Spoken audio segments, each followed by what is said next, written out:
আসসালামু আলাইকুম। অনুভাস কুকিং ওয়ার্ল্ডে আপনাদের সবাইকে স্বাগত জানাচ্ছি নতুন আরও একটি রেসিপি দেখার জন্য। আজ তৈরি করব খুবই মজার ও খুবই সুস্বাদু ছানা রসমালাই। রসমালাই খেতে আমরা কম বেশি সবাই খুব পছন্দ করি।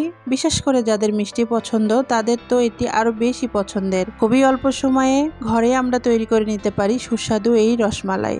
রেসিপিটি শুরু করার আগে আপনাদের কাছে ছোট্ট একটি রিকোয়েস্ট, প্লিজ আমার চ্যানেলটি সাবস্ক্রাইব করে দেবেন, লাইক এবং কমেন্টস করে আমার পাশে থাকবেন, কারণ আপনাদের লাইক এবং কমেন্টস আমাকে সামনে আগাতে উৎসাহ যোগায়। তাহলে চলুন রেসিপিটি শুরু করি।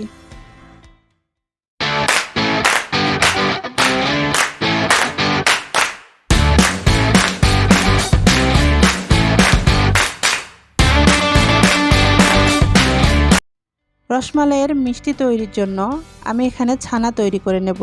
ছানা তৈরির জন্য এখানে একটি প্যানে আমি দুধ নিয়ে নিয়েছি 1.5 লিটার পরিমাণ।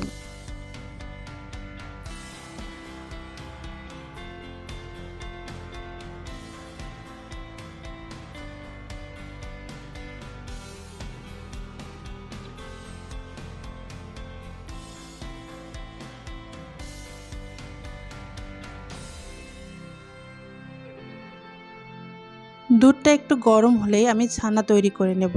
ছানা তৈরির জন্য আজ আমি টক দই ব্যবহার করেছি। আপনারা চাইলে টক দইয়ের পরিবর্তে ভিনেগার অথবা লেবুর রসও ব্যবহার করতে পারেন, তবে টক দই দিয়ে ছানা তৈরি করলে ছানাটা অনেক বেশি সফট হয়।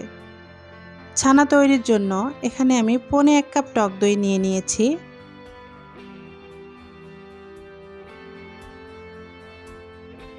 টক দইটা দেওয়ার পরে দেখুন ছানা কাটতে শুরু করেছে। ছানা কাটার পর দুধটা আর জাল করা যাবে না, তাহলে ছানাটা শক্ত হয়ে যাবে।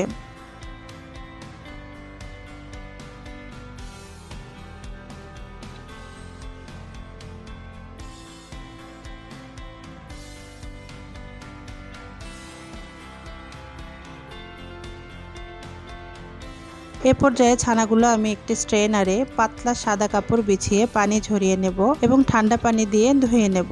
এতে করে ছানাটা এক্সট্রা কুক হবে না। এখন ছানাটা পানি ঝরার জন্য 1 ঘন্টার মতো ঝরিয়ে রাখবো।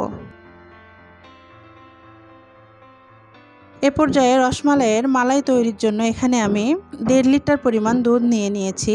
দুধটা জাল করে অর্ধেক করে নিতে হবে।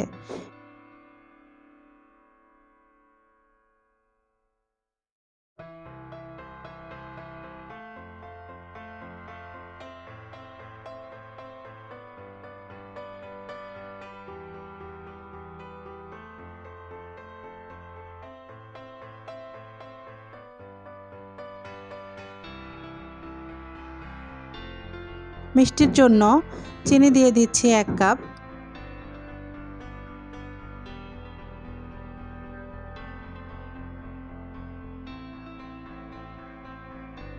অনবরত নেড়েচেড়ে দুধটা জাল করে অর্ধেক করে নেব।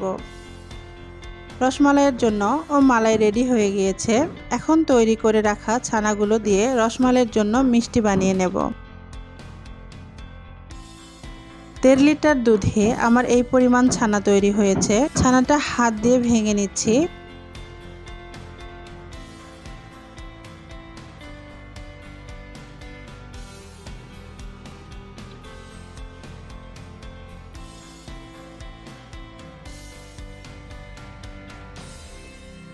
ছানার মধ্যে এখন দিয়ে দিচ্ছি 2 চা চামচ সুজি,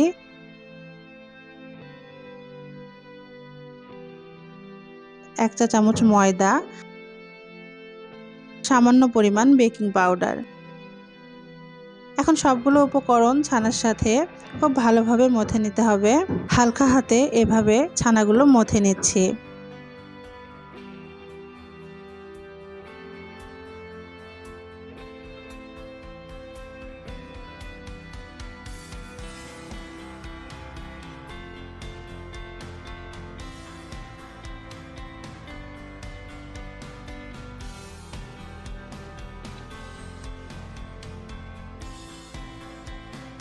দেখতেই পাচ্ছেন ছানাগুলো কতটা সফট হয়েছে। এখন এখান থেকে ছোট ছোট লেচি কেটে মিষ্টিগুলো বানিয়ে নিতে হবে। এখানে আমি গোল শেপে সবগুলো মিষ্টি বানিয়ে নিচ্ছি। আপনারা চাইলে লম্বা কিংবা যে কোনো পছন্দের শেপে মিষ্টিগুলো বানিয়ে নিতে পারবেন।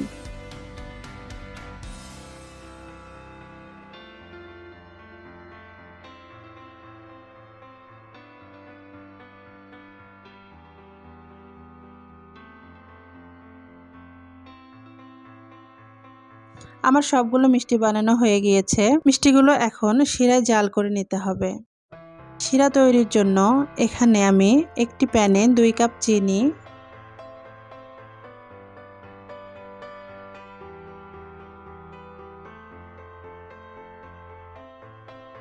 ও 4 কাপ পানি দিয়ে দিলাম।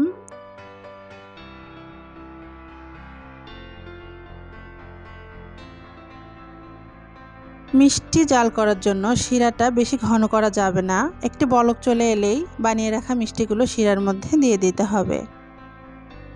সাথে দিয়ে দিলাম কয়েকটি এলাচ। এলাচটা দিলাম ফ্লেভারের জন্য, আপনারা না দিলেও হবে।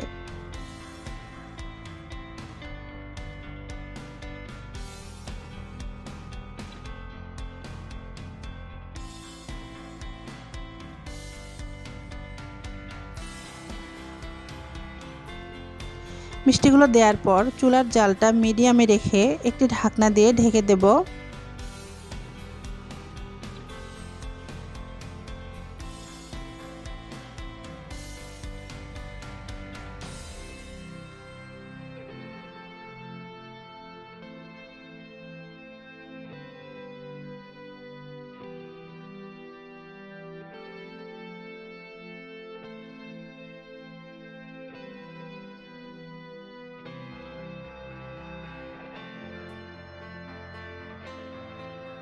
দেখতেই পাচ্ছেন মিষ্টিগুলো কেমন ফুলে উঠেছে।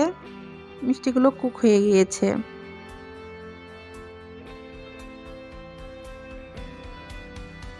এখানে আমি একটি মিষ্টি টেস্ট করে নিচ্ছি। এখানে একটি মিষ্টি আমি পানিতে দিয়ে টেস্ট করে দেখাচ্ছি। দেখুন মিষ্টিটা পানিতে দেওয়ার সাথে সাথে নিচে চলে গেল, তার মানে মিষ্টিটা হয়ে গিয়েছে।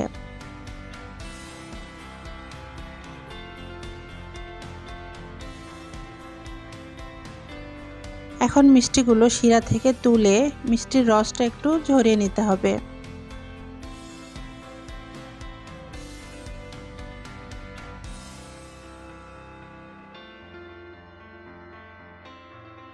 এ পর্যায়ে আগে থেকে তৈরি করে রাখা মালাইয়ের ভিতর মিষ্টিগুলো দিয়ে অল্প একটু সময় জাল করে নেব।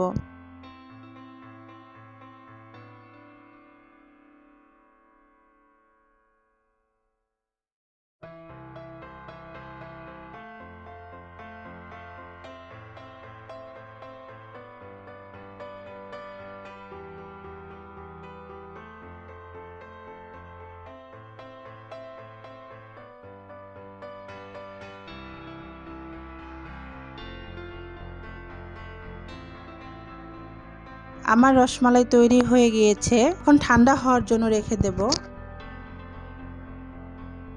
আমি বেশি সময় ঠান্ডা হওয়ার জন্য রাখতে পারিনি। আপনারা অবশ্যই 5 থেকে 6 ঘন্টার জন্য রেস্টে রাখার চেষ্টা করবেন, তাহলে রসমালাইয়ের টেস্টটা আরো বেশি মজাদার হবে। আমার রসমালাই একদম রেডি। দেখতেই পাচ্ছেন কতটা লোভনীয় হয়েছে। বাসায় অবশ্যই একবার ট্রাই করবেন। আমার আজকের রেসিপিটি কেমন লেগেছে অবশ্যই কমেন্টস করে জানাবেন, আর প্লিজ আমার চ্যানেলটি সাবস্ক্রাইব করে দেবেন। সবাই ভালো থাকবেন, সুস্থ থাকবেন, আমার জন্য দোয়া করবেন। আল্লাহ হাফেজ।